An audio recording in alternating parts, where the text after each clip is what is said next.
queiram embarcar. Veja. Eu cheguei aqui no aeroporto de Salvador 8 horas em ponto para fazer o check-in. As duas funcionárias ainda estavam ali. Disseram para mim simplesmente que não ia fazer o check-in porque eu tinha meia hora para fazer, o voo era 8h30, tinha ultrapassado o horário. Eu pedi para falar com uma supervisora, a supervisora simplesmente ignorou, disse que não queria saber porque tinha passado do horário mesmo e que eu procurasse os meus direitos. Simplesmente falou isso. Aí fui lá ver quanto eu vou ter que pagar, R$ 489. Quer dizer, e o dinheiro que eu já paguei da passagem? Nem isso eles descontaram. Quando eu cheguei aqui, eu comprei 2 passagens de São Paulo para Salvador. Lá em São Paulo, atrasaram 4 horas o voo. O voo era às 10h50, eu fui sair de lá, era 2 e tralalá. Quer dizer, atrasaram 4 horas o voo e eu não posso atrasar 1 minuto, que nem 1 minuto eu não atrasei. Eu cheguei aqui 8 horas para fazer o check-in e ela simplesmente me ignoraram e disseram, olha, a gente está fechando o balcão e nós não vamos mais atender. O meu filho de 11 anos está lá me esperando em São Paulo, nem sabe de nada, nem dinheiro para ligar, eu não tenho. Como que eles fazem isso? Não quer nem saber o que se passa. Eu não tenho dinheiro, eu tenho que ir para casa, eu não tenho saúde, eu estou com problema de cirurgia, né? Meu pé, eu não posso ficar sentado, não posso ficar em pé. E eu não tenho condições, eu nem tenho dinheiro nem aqui, nem lá em São Paulo. Minha família também não tem. E eu quero meus direitos porque não é certo eles pegarem meus R$250 e eu tenho que comprar uma passagem de outro valor, sendo que eu não tenho esse dinheiro. É uma situação ridícula, na verdade. A gente chegar aqui com meia hora de antecedência e não conseguir mais voar. Eles fecharam as portas e foi embora, todo mundo. Fechou a porta e foi embora. Não tenho mais com quem falar, não tenho com quem reclamar.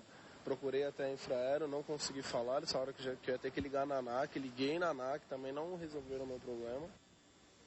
Realmente. Agora, as pessoas têm os órgãos de defesa do consumidor e precisam recorrer. O consumidor não merece ser tratado dessa forma, não. Quem vai falar mais sobre esse tema é Varela, ao meio-dia no Balanço Geral. Aí você vai ouvir mais reclamações, porque agora eu vou tratar de outro problema de defesa do consumidor.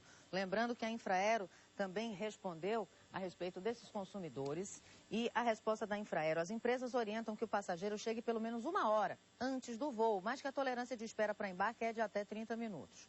A produção da TV Itapuã tentou entrar em contato hoje pela manhã com essas pessoas que reclamaram, mas os telefones já estavam fora de área.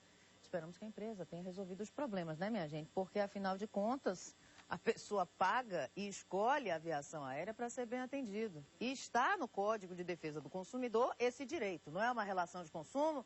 Então, consumidores univos contra a falta de respeito em qualquer setor, por qualquer órgão público ou particular, sabe? Que tem uma relação de consumo. Aliás, eu vou sentar aqui agora, dar um bom dia à Ana Carolina Moura, que é advogada especialista em defesa do consumidor. Bom dia, doutora. Muito bom dia. Bom dia a todos. Na verdade, ela é especialista em direito público e é advogada do PROCON. A gente vai falar um pouco sobre como as pessoas que tiveram prejuízo com o apagão podem ser ressarcidas. Mas antes vamos assistir uma reportagem, está bem, doutora? Okay. Bom, o Ministério das Minas e Energia confirmou que o apagão, a causa do apagão que atingiu 8 estados da região Nordeste na última quinta-feira, dia 3, foi uma falha no cartão de proteção da subestação Luiz Gonzaga, lá em Pernambuco. O Ministério ressaltou ainda que não foi falta de manutenção, não. O que houve foi um defeito na proteção, mas que a manutenção estaria rigorosamente em dia, segundo os próprios documentos da Chesf. Agora, independente da causa do apagão, quem teve aparelhos eletrônicos queimados pode e deve buscar o PROCON. Veja. Os interfones e telefones deste prédio no bairro da Graça, em Salvador, estão sem funcionar há 3 dias. Uma dor de cabeça para os moradores. Os porteiros, eles têm a ordem de nos avisar todas as pessoas que sobem, que entram no prédio. E eles não estão conseguindo fazer isso. É um risco, é uma falta de segurança muito grande. O problema está na central telefônica do prédio. O equipamento queimou após o apagão que atingiu a capital baiana na última sexta-feira. Outras cidades da Bahia e mais 6 estados nordestinos também foram afetados pelo blackout provocado por um problema em uma linha de transmissão de uma subestação em Pernambuco. O PROCON notificou a Agência Nacional de Energia Elétrica, a Chesf, a Coelba e o Operador Nacional do Sistema Elétrico para explicar o que teria provocado o blackout. O prazo vence nesta terça-feira.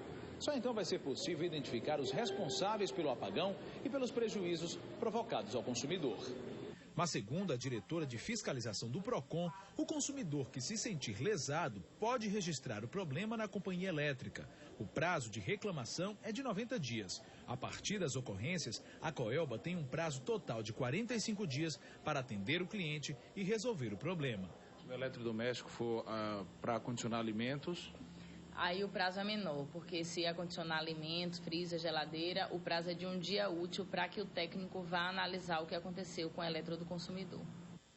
Pois é, por isso mesmo a gente convidou aqui Ana Carolina Moura. Ela é advogada especialista em direito público e advogada do PROCON. Doutora, o que a pessoa deve fazer? Acho que primeiro tem que ir à Coelba, é isso mesmo? Isso. Inicialmente, o procedimento dos consumidores é justamente entrar em contato, né, com a empresa fornecedora do serviço de energia elétrica, que no caso é a Coelba, e lá eles vão registrar a sua reclamação, né? É importante que o consumidor pegue um número de protocolo, tenha isso em mãos, né? E sendo que ele deve fazer essa reclamação no prazo de 90 dias. A partir daí, a Coelba ela deverá enviar um técnico na residência dos consumidores a fim de verificar a ocorrência, quais foram os produtos que foram danificados, enfim, né? A Coelba tem um prazo de 10 dias para estar enviando um técnico.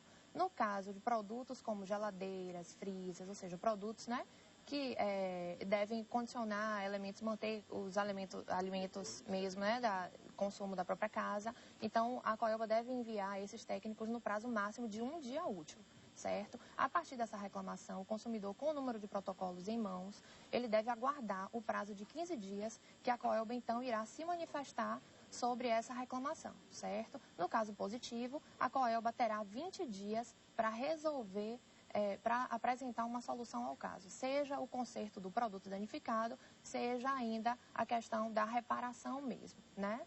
Isso é muito grave, né? Imagine, tem gente que precisa guardar medicamento em geladeira.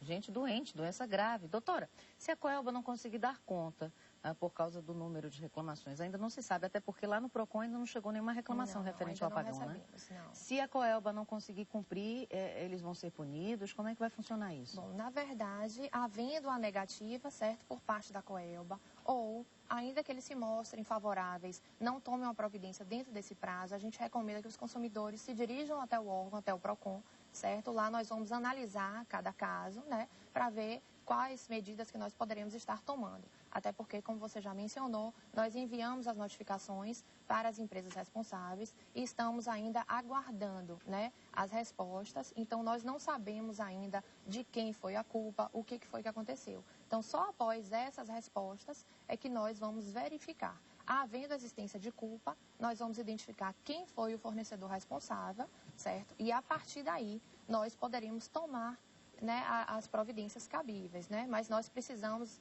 primeiro fazer uma averiguação, né? Precisamos obter essas respostas para que nós possamos analisar o caso e verificar se vai ser uma situação de autuação ou não. Ainda bem que vocês existem no PROCON, sabe? A gente brasileiro paga muito caro por tudo. É imposto sobre imposto, a senhora sabe disso.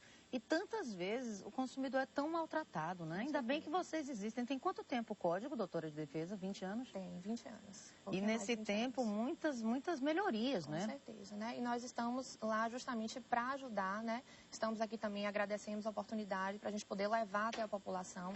Gostaria, inclusive, se você me permitir, claro, de informar que esse procedimento, certo, da Coelba de registro, nós estamos divulgando no próprio site da Secretaria de Justiça, né? No site www.sjcdh.ba.gov.br, né? E lá nós temos um passo a passo do que os consumidores devem fazer. Então, a primeira providência é contactar justamente a Coelba, certo? Não conseguindo uma resposta favorável, aí sim os consumidores devem se dirigir ao PROCON e nós vamos analisar cada caso, né? Para a gente tomar as medidas cabíveis. Agora, mudando um pouquinho de assunto, tem também o caso da Oi, não é? Que ontem começou a ressarcir os clientes que foram prejudicados depois do incêndio na central do Itaigara no final do ano passado. E isso já foi calculado, eu soube que cada pessoa deve receber em média R$40 de crédito. Vocês calcularam tudo direitinho, como é que chegaram a essa média, doutora? Bom, na verdade, né, foi firmado um TAC, certo? Envolvendo o Ministério Público, né, a Secretaria de Justiça, o PROCON e a própria empresa. Então, nós inclusive, disponibilizamos esse TAC no próprio site da Secretaria. Então, maiores informações do teor, das condições do acordo, da forma do ressarcimento, né, está descrita lá nesse documento, que orienta que aqueles que tiveram a dificuldade ou que estão na expectativa desse ressarcimento, que, se possível, entre em contato através do site, né, verifique as condições do TAC, e lá eles vão saber de que forma que eles vão estar recebendo o seu bônus, se for numa situação de crédito, né, pré-pago ou se for pós-pago, né, porque para cada tipo de assinante, digamos, né, de titular, tem uma forma de ressarcimento, né? Isso vai se dar de uma determinada forma. Tá bom, doutora, muito obrigada pela sua presença aqui no Baiano Ar.